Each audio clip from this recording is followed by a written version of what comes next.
Bonsoir, shalom à toutes et à tous. On est très content de se retrouver avec grâce à Midreshet Yehuda Manitou et le Rav Menachem Ackerman.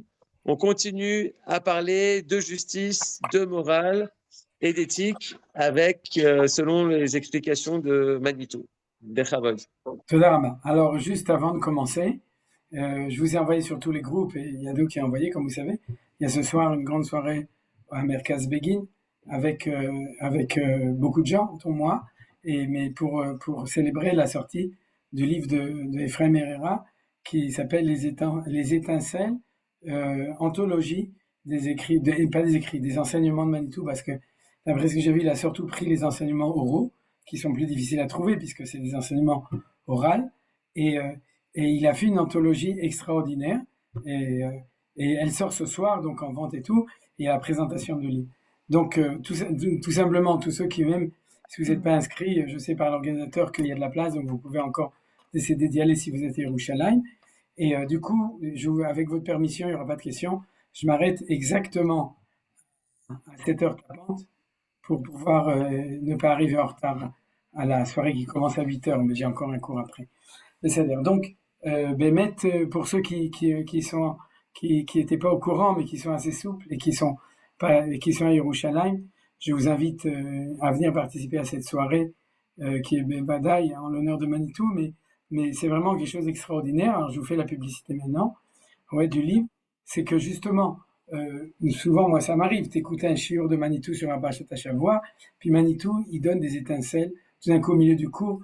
Je l'ai entendu encore aujourd'hui, le cours que j'ai écouté sur Nassau, il lance une phrase, mais c'est une bombe, cette phrase, et puis je me dis, mais c'est incroyable, il faut que je le note, puis il faut que je me souvienne, puis en général, ni tu notes, ni tu te souviens où c'est. C'est-à-dire, donc, ce qu'a fait Ephraim Herrera, c'est quelque chose d'extraordinaire. Il est passé sur toutes les cassettes sur lesquelles il est passé, et chaque fois qu'il a entendu ces étincelles, il les a notées, et maintenant, en plus, il les a classifiées par thème. C'est pour ça que c'est une anthologie.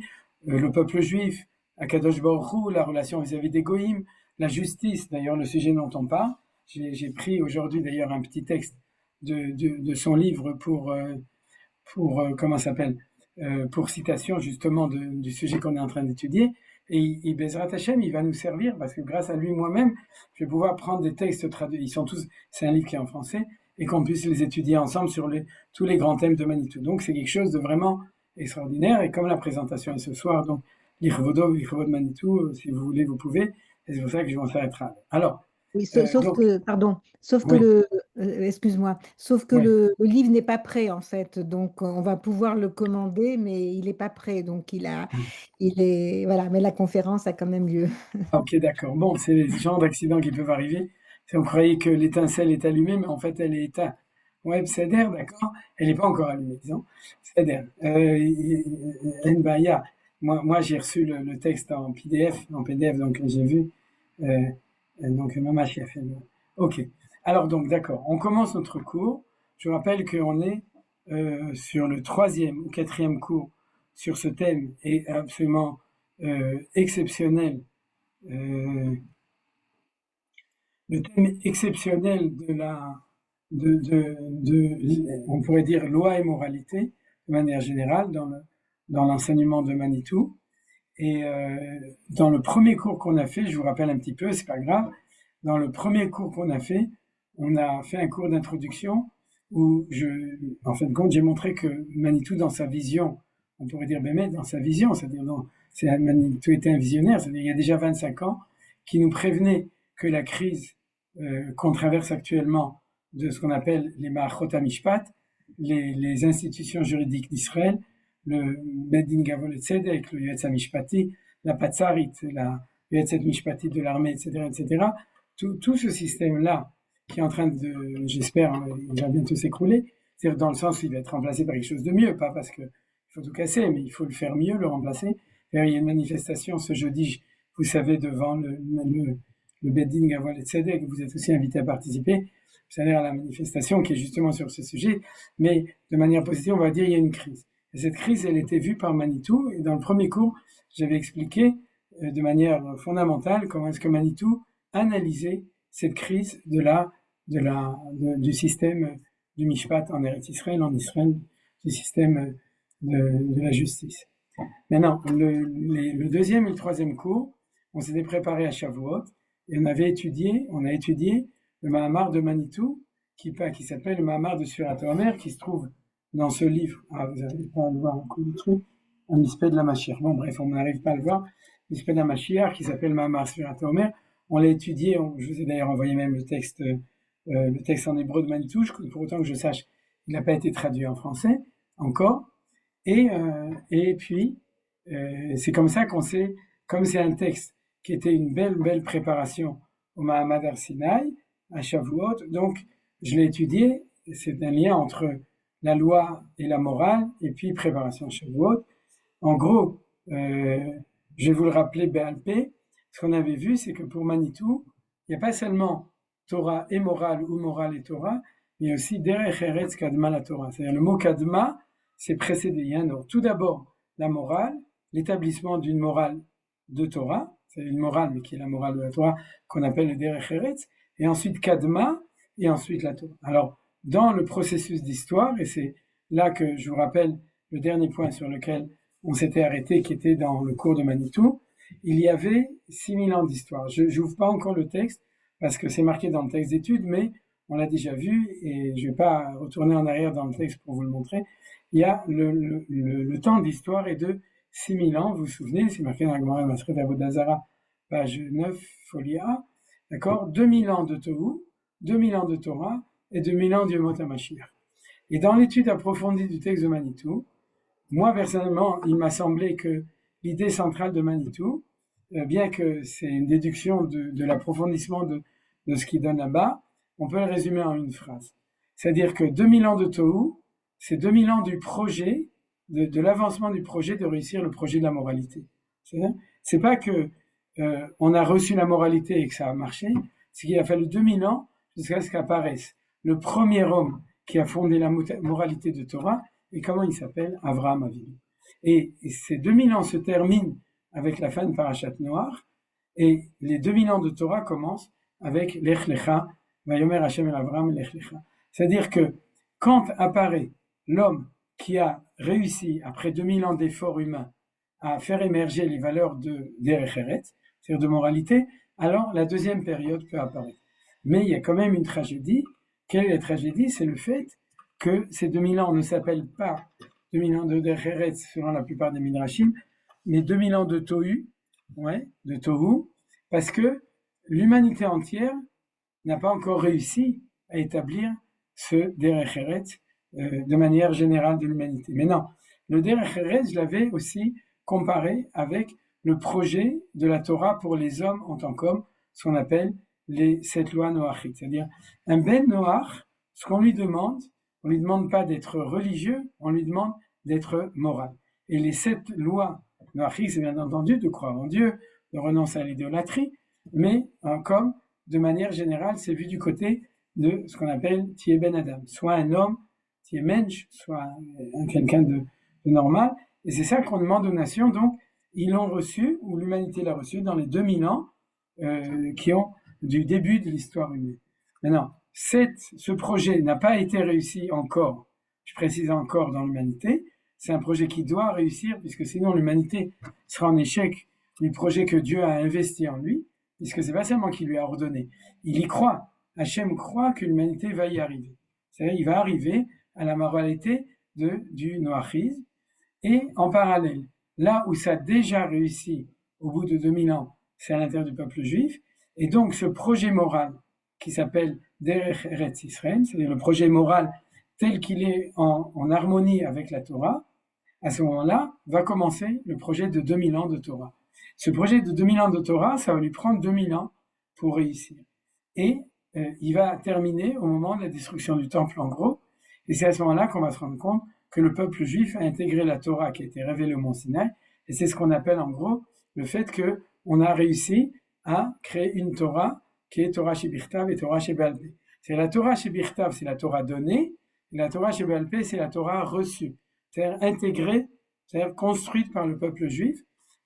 Et dans cette explication des choses, avec la Mishnah, avec les Tanaïm, avec les Shama, etc., arrive une espèce d'apogée, on pourrait dire, de la réussite du projet de Alpaïm Torah, de 2000 ans de Torah.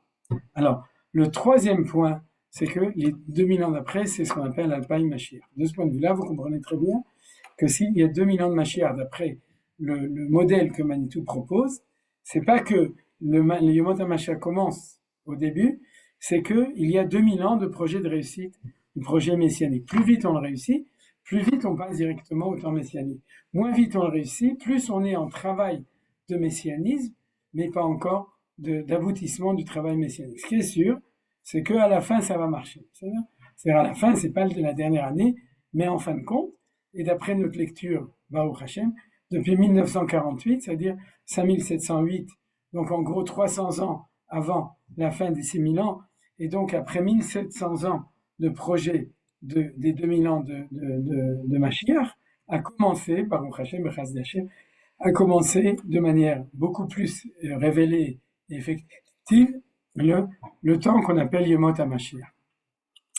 Alors, avec tout ça, la question c'est dans l'équation Torah im derech eretz, c'est la Torah avec le derech eretz, quelle est la fonction des 2000 ans messianiques?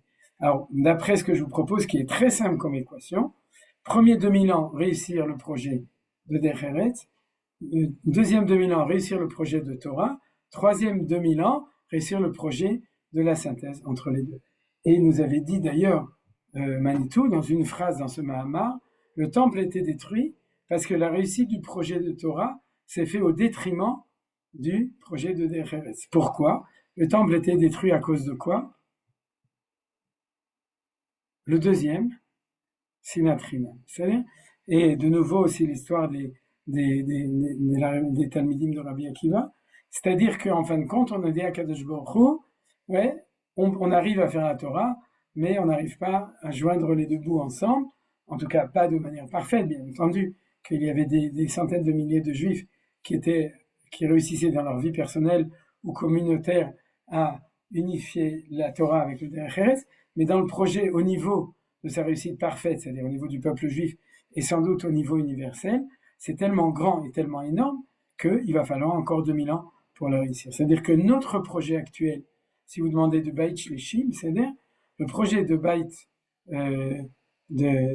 Shlishi, c'est le projet de la synthèse entre Torah et derech eretz, tel qu'on l'a appris avec Manitou. Donc, c'est le projet de loi et moralité selon une autre manière de lire les choses. Alors, tout ça, c'était pour rappeler ce qu'on a étudié jusqu'à maintenant.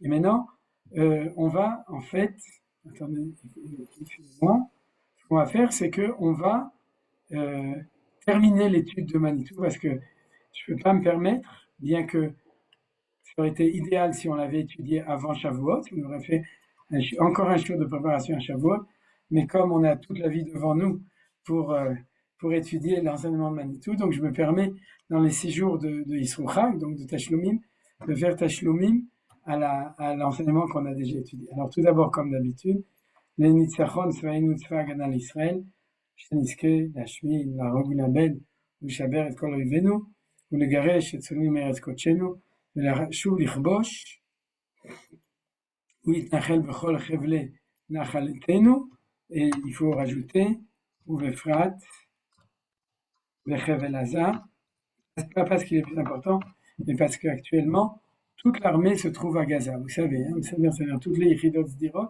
et qu'on est en train, pendant que nous on faisait notre petit tikkun à Shavuot et qu'on priait, et comme disait Johan, qu'on mangeait notre gâteau au fromage, ou qu'on est assis actuellement tranquillement chez nous à la maison en train d'étudier, il faut savoir que nos enfants et nos frères et sœurs sont actuellement en train de se battre à Gaza, et malheureusement, comme vous avez entendu, il y a eu encore 3 Chayalim qui sont tombés hier, et chez Yakol et Ilou Nishmatam et Nikmat Dama, mais il faut avoir une marchava spéciale, qu'on n'est pas dans une shigra, on est mamash actuellement, Bemilchama Gdola Be'aza, az Bezrat Hashem, que tout ce que j'ai dit soit en marche, ושמיר על כל החיילים מכל צירבתוקה מכל פגרה, לרפואת הנפש ורפואת הגוף וכל הפצועים ולכל הנפגעים במלחמה זו, ובתוכם, pas lui parce que malheureusement il est niftar, ובתוכם le fils de mes amis Lionel et Lionel Amar, et comment il s'appelle Aviel et Yosef Yonatan Ben Miriam Sousha. Amar, כן יהיה רפואה שלמה, לפדיון כל החטופינו, כל החטופים והשבויים בעזה, ברחמים גדולים ולשמר עליהם, ונקמת דמם של כל החיילים הגיבורים שנפלו במלחמתנו, ושל כל הנרצחים, השם ייקום דמם, ובתוכם יוסף אבנר, השם ייקום דמו בני רחל דורן, כי אתה אדוני הולך עמנו במלחמותינו לשם חיש גאולתנו, כמו שכתבת בתורתך, כי אדוני אלוהיכם ההולך עמכם להילחם לכם, ואויביכם להושיע אתכם, ונאמר אמן. Alors donc, on va terminer l'étude. Et aujourd'hui, on a une étude tout à fait spéciale, puisque ce qu'on va faire, c'est qu'on va étudier le Midrash que Manitou a amené en conclusion de tout son enseignement, qui est un Midrash dans Shemot Rabbah, chapitre 28, c'est-à-dire qui est sur le verset 3 du 19e chapitre de Shemot, qui décrit le Mahamad Har Sinaï, donc c'est dans Parashat Yitro. Et le pasuk dit comme ça, et ensuite on va voir le Midrash. Le pasuk dit où Moshe Allah et la Elohim. Alors en fait, le pasuk qui continue, Veikra elav Hashem mina'a. Mais le Midrash ne cite que le début du pasuk. Et Manitou nous signale à la fin du Mahamar, mais comme j'ai déjà lu, je peux vous dire la conclusion depuis le début, c'est que dans ce pasuk, il y a quelque chose de bizarre. Qu'est-ce qui est bizarre? C'est marqué en bleu. C'est qu'il y a marqué que Moshe est monté vers Elohim, et que Hachem l'a appelé Mina. Hachem Shem Havaya, c'est-à-dire Yud Kei Vav Kei. Donc, il aurait dû marquer Moshe Ala El Hachem Vaikra Elav Hachem Mina, ou Moshe Ala El Elohim Vaikra Elav Elohim Mina. Et Manitou nous fait remarquer qu'en fin de compte, tout ce Midrash, qui ne cite que le début du Pasuk, il est là pour expliquer cette contradiction interne au Pasuk. Pourquoi est-ce que quand Moshe monte, c'est Elohim, et quand Hachem l'appelle, c'est-à-dire en fin de compte, on pourrait dire, il descend vers lui depuis la montagne, c'est-à-dire, c'est-à-dire, c'est pas le mouvement d'ascension de Moshe, mais c'est le mouvement de Hachem, à ce moment-là, c'est Shem Havaya. Et en fait, le Maaseh, c'est-à-dire, Manitou dit que se trouve à l'intérieur de là une dialectique qui est celle qu'on a étudiée jusqu'à maintenant. C'est-à-dire, Moshe, Allah et Elohim, le nom Elohim, c'est le nom de Dieu à l'intérieur de la création, vous vous souvenez. C'est-à-dire le nom de Hachem, c'est le nom de Hachem de la révélation, c'est-à-dire, on pourrait dire immanence et transcendance. C'est-à-dire que le nom de Elohim, vous vous souvenez que la gématria de Elohim, c'est Hateva, la nature, c'est-à-dire Hachem tel qu'il apparaît dans le monde tel qu'il est, le monde de nature, c'est le nom de Elohim. C'est pour ça que les Goïms connaissent ce nom, c'est pour ça que Pharaon dit Elohim je connais, mais Havaya, Hachem Yud Kei Vav Kei, connaît pas. Donc si tu me dis que Dieu, Havaya, va vous sortir d'Égypte, retournez travailler, parce que ça, le bon Dieu, Hachem Havaya, l'homme Akir, je ne connais pas, et en effet, ils ne le connaissent pas, parce que c'est le nom de la révélation.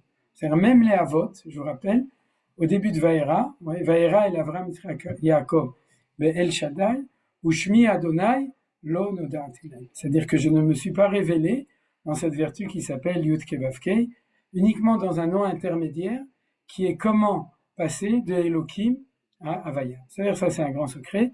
Le Manitou, il l'avait dit. Havaya, c'est la transcendance, c'est la ligne droite. Elohim, c'est l'immanence, c'est le cercle. Et la relation entre le cercle et la droite, c'est pi, c'est-à-dire 3,14. Et Shaddai, qui est le nom de l'intermédiaire entre les deux, c'est comme Gematria 314. Ça, c'est un des enseignements magnifiques de Manitou.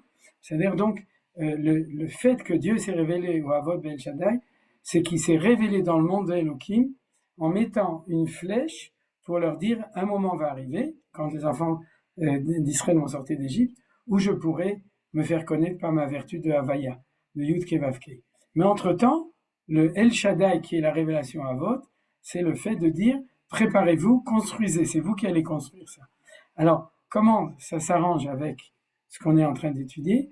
C'est que Moshe est monté vers Dieu en tant que Ben Adam, d'accord? C'est qu'il a amené vers lui la réussite du projet moral, d'après la lecture de Manitou. C'est-à-dire la réussite du projet de comment l'homme s'approche de Dieu dans le monde de la nature, et c'est ce qu'on a appelé le projet de la moralité qui a été donné à l'humanité entière. C'est-à-dire que c'est comme si on disait que cette loi Noachide, c'est les lois de la révélation du nom de Elohim. Et le Mahamad Har Sinaï, c'est la révélation de Anochi Hashem, d'ailleurs, de Shem Havaya.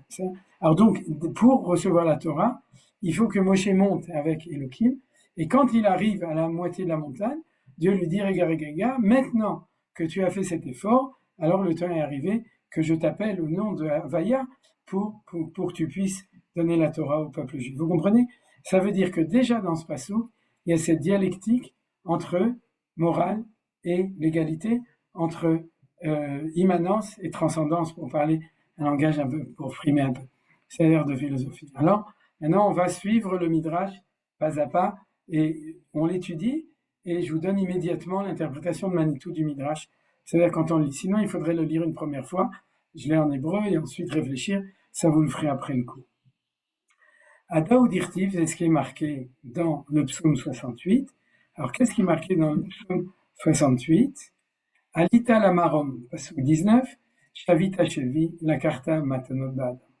Alors, ça veut dire quoi? C'est que le Midrash dit que dans le verset 19 de ce psaume, ouais, tu es monté sur les hauteurs, c'est Moshe Rabbeinu, Shavita Shevi, tu as pris une prise, c'est la Torah, la karta matanot, tu as reçu des dons, ba'adam, parmi les hommes, c'est un verset absolument incompréhensible, mais le verset va utiliser, non, le Midrash va utiliser ce verset pour expliquer le premier verset qui est marqué dans la Torah. C'est comme ça qu'on fait un Midrash. C'est-à-dire comme dans le pasuk de la Torah, il y avait une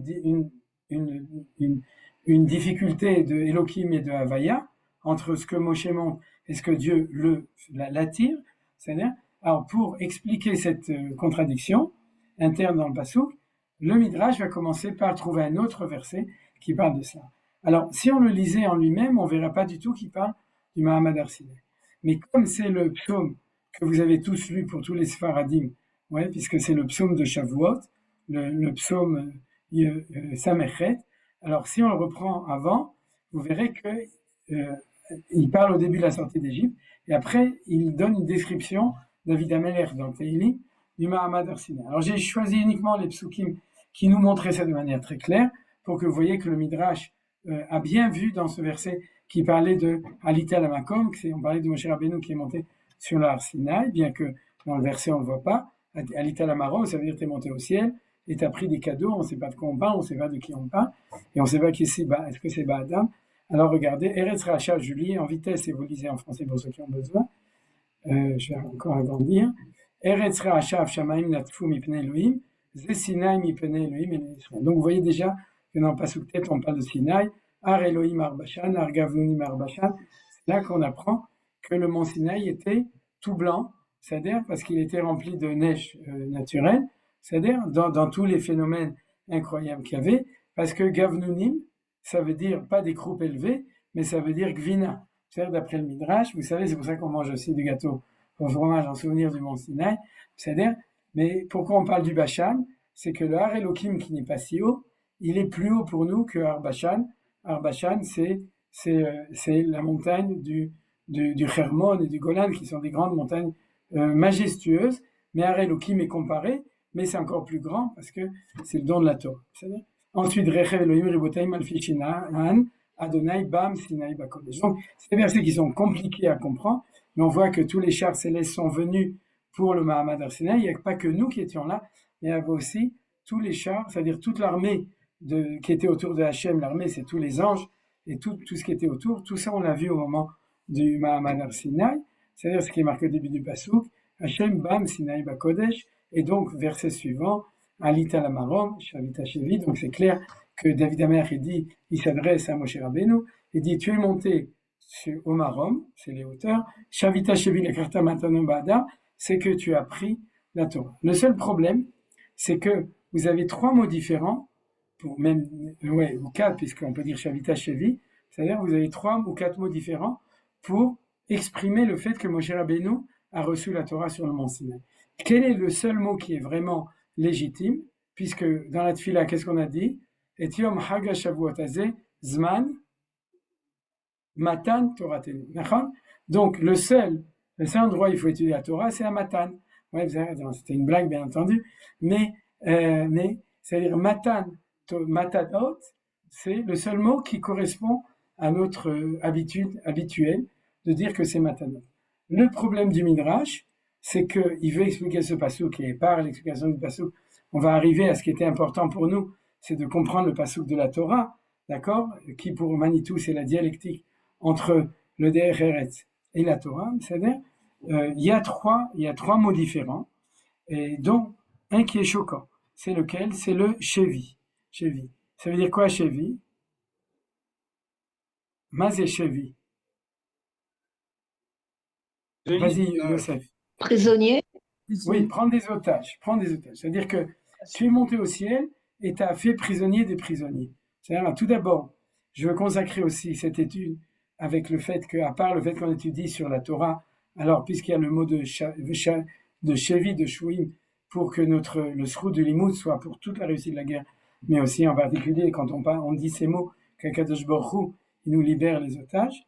Mais tout d'abord, c'est très choquant. C'est-à-dire que la Torah, il l'a pris en otage, c'est-à-dire Moshe Rabbeinu. Qu'est-ce que ça veut dire? Donc c'est clair que là, ça amène à l'interprétation midrashique des choses. Ben, ça veut dire quoi? En plus, pourquoi il est marqué pas la Karta Chevi, mais Shavita Chevi? Et là, Manitou va donner une explication du midrash très très belle. S'il y a marqué Shavita Chevi, ben, le midrash en fait il va dire quoi? Tu vas prendre en otage quelque chose qui était en otage dans le ciel. C'est-à-dire donc traduction, pas du tout du consistoire, traduction du midrash d'après Manitou. Tu es monté au ciel, le Marom, quel Marom, c'est en fait, tu es monté au ciel, parce que quand tu es monté sur le mont Sinaï, tu es arrivé dans le ciel, et dans le ciel, il y avait la Torah qui était en Chevi, qui était Shvouya, qui était faite prisonnier par les anges, c'est-à-dire, et tu l'as pris des anges comme il l'avait pris auparavant des hommes. C'est pour ça qu'il y a marqué 2 fois Shavita Chevi, d'accord? Tu as fait prisonnier ce qui était prisonnier chez eux, ce qu'on appelle Mida Keneged Mida. Ah, vous avez fait prisonnier, donc libérer les prisonniers, c'est pas par le Masa Matan, c'est l'Achtov Utam Bechazara, c'était possible, Bezrat Hashem, c'est-à-dire de les libérer par le fait qu'on les prend par la force de là où ils sont en otage. Si Dieu veut que ce soit fait comme ça, si on avait réussi, on n'aurait pas eu besoin de libérer qui que ce soit, et on aurait pu les écraser si on avait réussi. Malheureusement, Akadosh Baruch Hu fait qu'on ne réussit pas à libérer nos otages par la voie militaire, en tout cas pas tous, et en tout cas pas beaucoup. C'est-à-dire donc, c'est ça dont on parle ici, c'est que Moshe Rabbeinu est monté chez les anges, Marom c'est là où sont les anges, et il a repris ce que les anges avaient pris par la force, avaient capturé. Ils avaient donc pris en otage la Torah, et Moshe Rabbeinu l'a repris pour nous la rendre. Alors ensuite, il y a un deuxième mot, qui est le mot de la Karta, qui est ici, et a priori, à part ça, il y a la question de savoir quoi Matanot Ba'adam, ça veut dire quoi? Des dons parmi les hommes, c'est-à-dire ou dans l'homme. C'est-à-dire c'est quelque chose qui est très difficile à comprendre, on va voir le Midrash, c'est-à-dire, mais en tout cas, pour les hébraïsants, le mot la Karta et Matanot, on va voir que c'est le Midrash qui va l'expliquer, mais je vous précède la lecture du Midrash, c'est 2 mots qui sont contradictoires. Pourquoi c'est des mots qui sont contradictoires? Parce que la Kachat, ça veut dire quoi en hébreu? Ça ne veut pas dire prendre. Ça veut dire quoi? Non, Claude, je ne suis pas d'accord. Non, la Kachat, c'est acquérir. C'est une acquisition. C'est une acquisition. Par exemple, quand il est marqué Kikar Ishisha, lorsqu'un homme prendrait une femme, c'est-à-dire, c'est pas qu'il vient et qu'il prend une femme, c'est qu'il se marie avec elle. Et dans la Mishnah, qui traduit le mot Kikar, d'après la Sugya de la Gemara, elle dit Beshlosha Drachim Aisha Niknit. Il y a 3 manières d'acquérir une femme, de nouveau pas acheter, mais d'acquérir. Le kinyan, c'est une acquisition. C'est-à-dire, et la Gemara explique que la Mishnah a utilisé le mot kinyan au lieu du mot kicha. Kicha misdefron, pour ceux qui connaissent la Xera Shabbat, c'est-à-dire que dans toute la Torah, fondamentalement, la kachat, c'est pas prendre, c'est acquérir. C'est-à-dire, ki lekartov natati lachem torati al ta'azovu, ken la Torah, c'est pas un leker, c'est un lekah, c'est-à-dire un lekar, ça veut dire quelque chose à acquérir. Or, s'il y a marqué la karta matanot ba'adam, c'est-à-dire, ça veut dire que matanot, c'est un don gratuit, et la kachat, c'est quelque chose qu'il faut acquérir. Donc, le Midrash va demander, il va dire, s'il y a marqué natata lanu matana, on aurait pu comprendre. Mais s'il y a marqué la karta matanot, le Midrash fait remarquer aussi que c'est une contradiction interne. Donc, pour résumer tout ça, on a 3 mots pour exprimer le fait que Moshe Rabbeinu a reçu la Torah de Hachem lorsqu'il est monté Bamarom, et chacun nous donne un enseignement différent. Qu'est-ce que ça veut dire qu'il l'a pris en otage de ceux qu'il avait pris en otage? Et qu'est-ce que ça veut dire qu'il a dû acquérir? quelque chose qui a été donné gratuitement. Quand c'est donné gratuitement, c'est pas le mot lakachat qui est le mot a priori en lachon hakodesh pour pouvoir faire ça. Et bien entendu, à la fin, ça veut dire quoi marom et ça veut dire quoi ba'adam. D'accord. D'ailleurs, on pourrait dire le marom est en parallèle avec le mot adam. C'est-à-dire, vous avez d'un côté adam et de l'autre côté marom. Et il faut comprendre tout ça. Alors, maintenant, on va lire le midrash. Davar acher, alita rom shavita shevi. Donc, c'est la citation de ce passage qu'on vient d'étudier de Benoach Shebaolam. Anichnas limdina notel davar she'en bene adam alav. C'est quelqu'un qui rentre dans un pays où il n'est pas connu, il est métèque, il est immigrant, c'est-à-dire il va pas rentrer dans le musée où il y a les bijoux de la princesse ou de la reine, c'est-à-dire sur la tour, je sais pas comment ça s'appelle à Londres, c'est-à-dire il va essayer de les prendre, c'est-à-dire il va se faire descendre, il n'y a aucune chance. Il va aller au marché à Saint-Ouen, il va ouvrir un petit étalage et puis il va commencer à acheter et à vendre des schmattes ou la brocanterie parce que c'est tout ce qu'on va lui laisser en tant qu'étranger. On va lui... Après ça, bien entendu, il va devenir le chef des galeries Lafayette, mais ça, c'est autre chose, c'est l'avancement. C'est-à-dire, mais au début, quand tu es pas de l'endroit, tu t'attaques pas on pourrait dire au nechassim, au bien essentiel de l'endroit, tu te mets de côté et tu regardes ce que tu peux prendre sans trop bouger, sans trop remuer ce qui se passe là-bas, parce que tu n'as aucune chance de réussir. C'est ça qui a marqué. Benoach Shebaolam, Anichnas Lemina, celui qui rentre dans un pays qu'il ne connaît pas, Notel Davar, il va prendre quelque chose, les gens de ce pays ne regardent pas. Donc, du coup, il va pouvoir réussir à faire un peu de business à condition que personne ne le regarde comme ça. Ça, c'est une espèce de constatation, on pourrait dire, d'une morale naturelle des choses. Moshe, mais Moshe, il est monté au ciel, d'accord? Il arrive dans la Médina des anges, c'est-à-dire, et qu'est-ce qu'il fait? Ouais, il sort son M. Il rentre directement jusqu'au cœur des machanot, des camps des anges, et puis il prend la Torah Akdosha, c'est ce qu'il garde le plus précieusement, et puis il dit maintenant c'est à moi.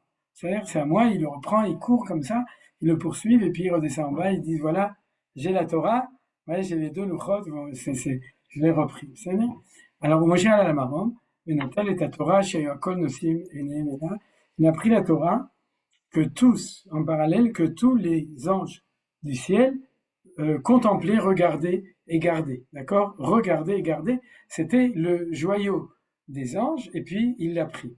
Donc, c'est pour ça qu'il y a marqué Eve, Alit Alamakorom, Shavita Shevi. C'est-à-dire que ça peut expliquer pourquoi l'expression, c'est de prendre un otage. Parce qu'un otage, par définition, ouais, c'est prendre quelque chose qu'on ne veut pas te donner. Ouais, on est tout à fait d'accord. Si tu achètes quelque chose au marché, eh bien, il a été vendu. Si tu demandes à quelqu'un, donne-moi, alors il a été donné. Mais la notion de l'otage, c'est de prendre ce qu'on veut le moins te donner, parce que c'est le plus à nous. C'est-à-dire, c'est le plus nous, et on veut surtout pas que tu puisses t'en emparer. Donc, Shavita Shevi, le fait que David Amer dit ça, il est en train de traduire ce que dit le Midrash, c'est-à-dire tu as pris quelque chose que personne ne voulait te donner. Seulement, le problème, et on s'arrête là pour l'instant dans l'explication, c'est-à-dire on continue pas dans le Midrash, le problème dont parle Manitou, c'est qu'il y a marqué Shavita Shevi. C'est-à-dire que tu as pris en otage, le premier Shavita, Shevi quelque chose qui était en otage chez les anges. Comment on peut expliquer le fait que la Torah est en otage chez les anges? Alors je vous donne la vérité, je ne sais pas quelles sont les sources de Manitou comme souvent. C'est-à-dire je vous donne son interprétation, et c'est possible, j'ai pas regardé les commentateurs du Midrash, au niveau grammatical, au niveau de la syntaxe du pasuk.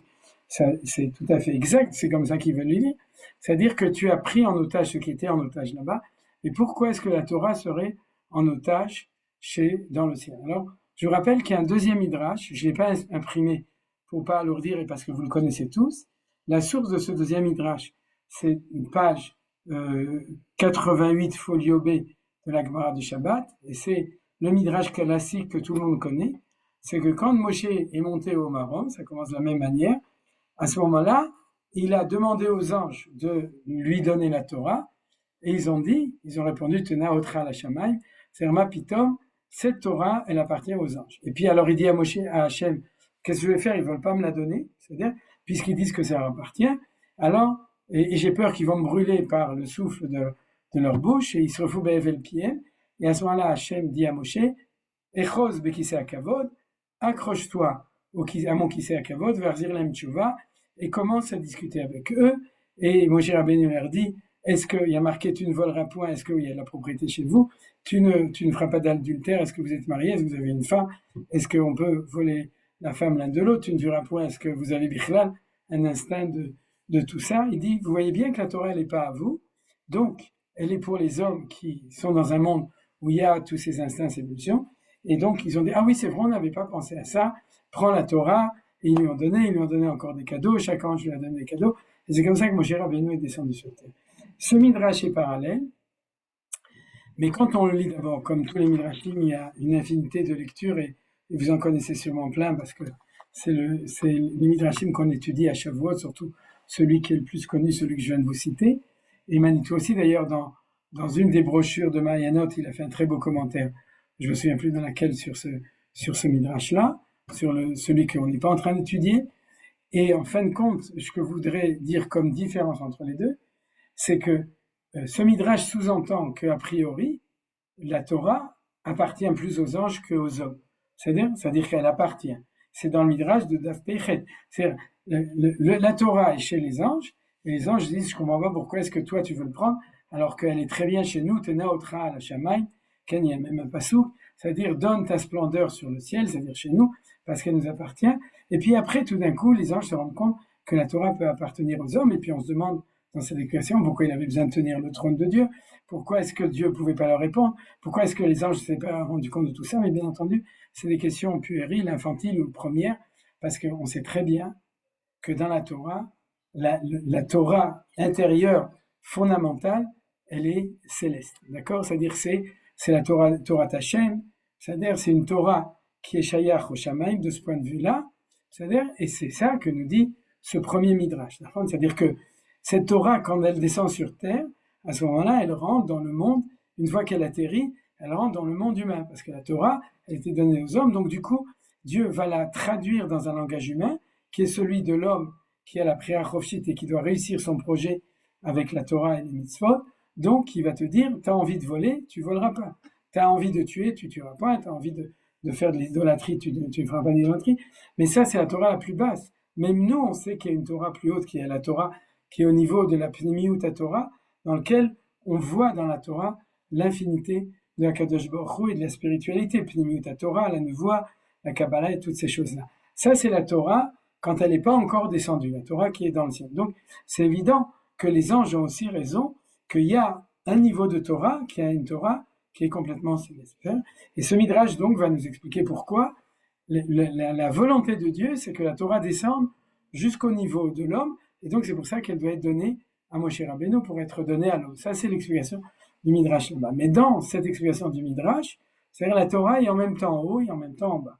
Vous comprenez? C'est-à-dire elle appartient à l'homme, elle appartient dans le sens qu'elle a une vocation d'être donnée à l'homme, comme elle a une vocation d'exister parmi les anges.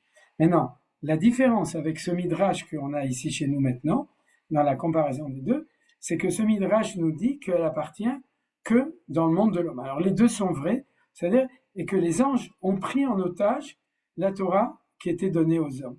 Avant que Moshe Rabbeinu n'arrive, avant que le peuple juif ne devienne peuple juif et ne reçoive la Torah. Vous comprenez? C'est ça l'idée du Shavit Hashevi. Donc c'est une idée extrêmement forte. Ça veut dire que c'est pas vrai. La Torah, depuis la création du monde, elle a eu comme vocation d'exister comme projet de la réussite du projet humain, et qu'à un moment de l'histoire, les anges en ont eu marre de voir que l'homme ne faisait pas ce qu'il avait à faire pour accomplir la Torah ou pour réussir le projet de la Torah.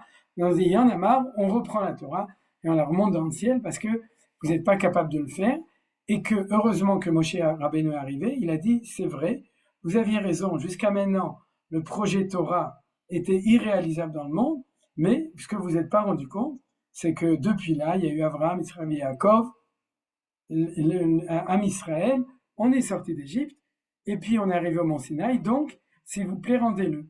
Et qu'est-ce que répondent les anges? Slicha, c'est-à-dire désolé, la raison pour laquelle on l'a pris en otage, d'après ce qu'on regarde Le Monde, on lit les informations, on lit Le Monde par exemple, c'est un journal qui explique ce qui se passe dans le monde vu du côté des goïms, c'est-à-dire, et quand on lit Le Monde, on voit bien que on n'a pas de raison de te le donner. Et Moshe Rabbeinu n'arrive pas à les convaincre, c'est-à-dire, puisque ils sont réfractaires à ça, et donc il a une seule solution, c'est quoi? C'est de prendre la balle de rugby, la balle du truc, la Torah, et de la reprendre, et puis ils disent, ben maintenant, revenez la prendre. C'est-à-dire, vous comprenez, c'est ça l'enseignement du Midrash. Alors, il faut comprendre pourquoi. Alors, la réponse de Manitou, vous me suivez jusqu'à là, hein, c'est bon? C'est ok, j'espère, hein? Oui, c'est bon? On est en train d'étudier la partie de Shavit Hashiv.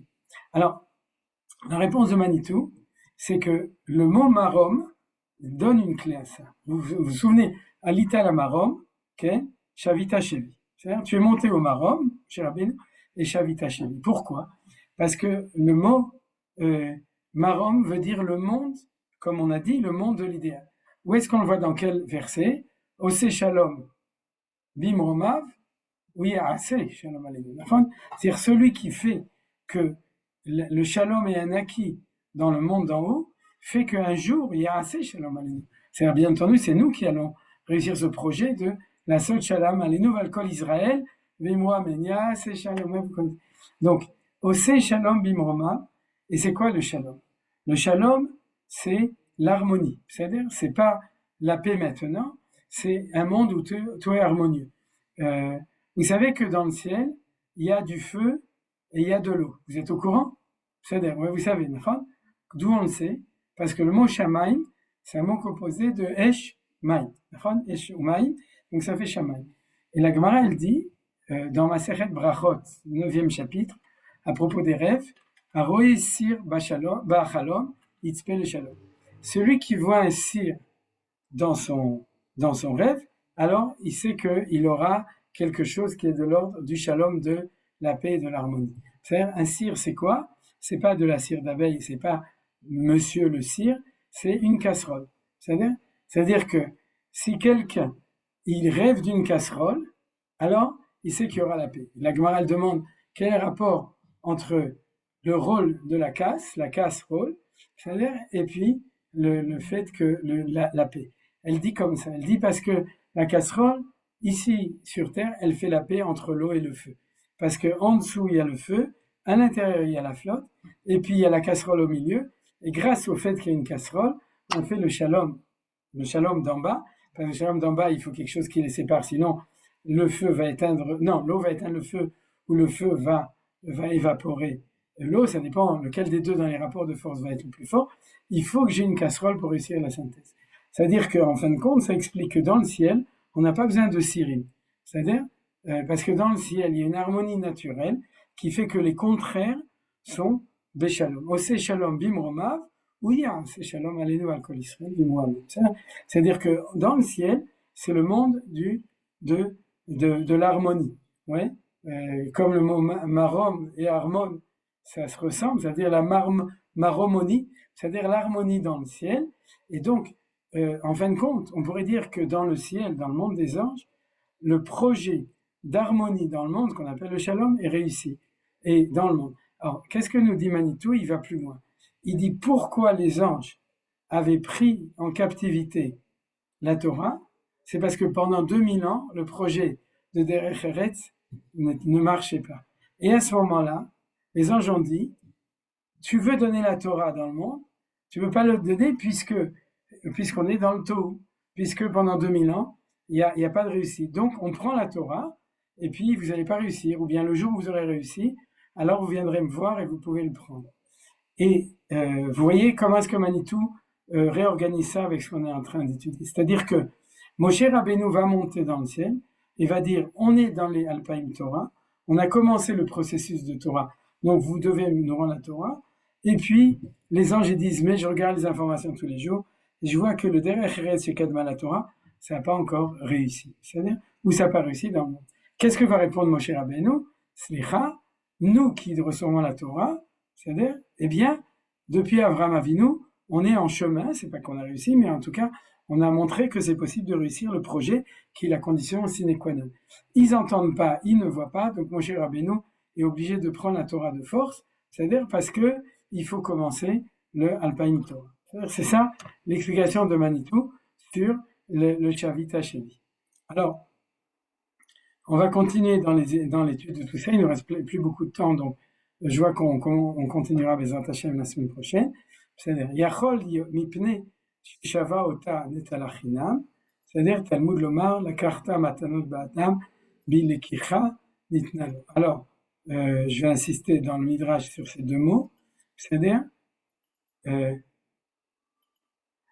peut-être, Yachol, c'est peut-être, que à partir du moment où il a pris de force cette Torah en captivité, c'est-à-dire qu'il a en fin de compte affirmé que contre ce qui a l'air, c'est-à-dire le Kitrouk des Malachim qui dit le Derech Eretz n'a pas réussi, Moshe Rabbeinu dit non, je peux le prendre parce que chez nous ça a réussi, c'est-à-dire, et à ce moment-là, la Torah dit, regarde, est-ce que la Torah, à partir du moment où Shavaota, ça on a accepté, et il a pris, il s'en est emparé de force, Shavaota, non, en fait, il a rééquilibré, il a ramené sur terre la Torah qui devait être sur terre et qu'ils avaient pris, donc il a rétabli la situation. C'est-à-dire, à ce moment-là, est-ce qu'il a pris gratuit? Alors, c'est pas possible parce qu'il a marqué la karta. Ouais. Et donc, bilekicha nitnalo, et lekicha, c'est pas china. Parce que comme on a vu, la karta en la Shana Kodesh, ça veut dire l'acquérir, kinyan. C'est-à-dire, donc, s'il a acquéri, donc c'était pas bechina. Nachon? Et le Midrash continue et dit, du coup, Yachol Yechayav lo damim, damim c'est de l'argent, ça veut dire que Moshe Rabbeinu doit payer la Torah, ou le peuple juif, ou le monde doit payer la Torah qu'on a acquis, Talmud lomar, matanot be matana nitnalo. Vous avez compris? Ça veut dire quoi? Que le Midrash, il a rien expliqué. Qu'est-ce qu'il a fait le Midrash? Il a tout simplement montré, c'est-à-dire qu'est-ce qu'il a montré? Que d'un côté, Dieu l'a donné gratuitement, et que de l'autre côté, on doit l'acquérir. Vous voyez, c'est ça qui dit.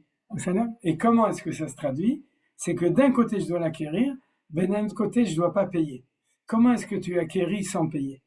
Vous comprenez la question, c'est-à-dire qui est posée ici et qui va être la clé. Alors, tout d'abord, ce que je vous propose, de nouveau, c'est pas marqué directement dans le texte de Manitou, mais c'est ma lecture. Ce que je vous propose, c'est de dire comme ça. C'est que la difficulté de recevoir la Torah, elle est double. Est-ce que, premièrement, on a déjà passé les 2000 ans de tikkun du Derech Eretz Shekadma la Torah pour recevoir la Torah. Et deuxièmement, est-ce qu'on va prendre la Torah et on va réussir le projet de Torah? Vous comprenez? C'est derrière la première ligne, Shavita Shevi, c'est l'analyse dans le pasuk de la question du Derech Eretz Shekadma la Torah.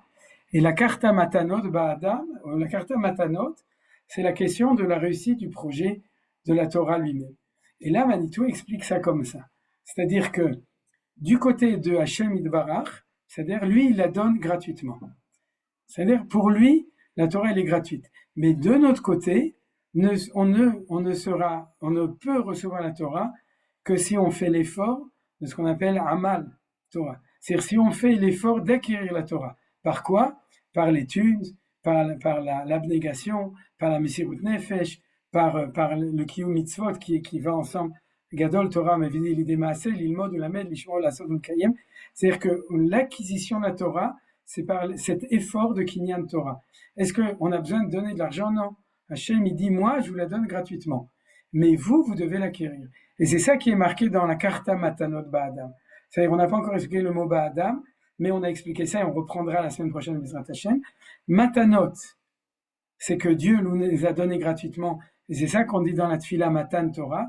Todaraba Akadosh Baruch Hu, que tu nous l'as donné complètement et gratuitement, et on approfondira cette idée la semaine prochaine, c'est-à-dire, mais d'un autre côté, c'est pas parce que lui te le donne gratuit que toi, tu vas le recevoir facilement. Si tu ne fais pas l'effort d'acquisition qui est le hamal d'étudier comme on est en train de faire maintenant, d'étudier, de se casser la tête, de prendre du temps pour tout ça, de se consacrer chacun, Baramachelo, à son niveau, à la Torah, autant dans l'étude, l'ilmot Torah que les Kayem Torah, à ce moment-là, il n'y aura pas. Et ça, c'est la Karta. C'est-à-dire, la Karta, tu as expliqué, tu as compris que de ton point de vue, ça doit être une Lekicha. Mais du point de vue de Hachem, c'est Matano. Vous voyez que, alors donc, en fait, on a deux projets dans le Pasuk. Le premier projet de réussite du Derech Eretz qui était avant, et deuxième projet de réussite de Alpaim Torah. Donc, Alpaim Tohu et Alpaim Torah, tout est marqué dans ce Pasuk. Voilà. Je suis obligé d'arrêter à cause de, comme je vous ai dit, et sans question. Donc, je vous salue bien bas Et pas de questions. Si on a des questions, de toute façon, on continue la semaine prochaine. Gardez vos questions pour la semaine prochaine et on continuera. בסדר? אז כל טוב ודיה שבת שלום. טוב, בסדר. שלום.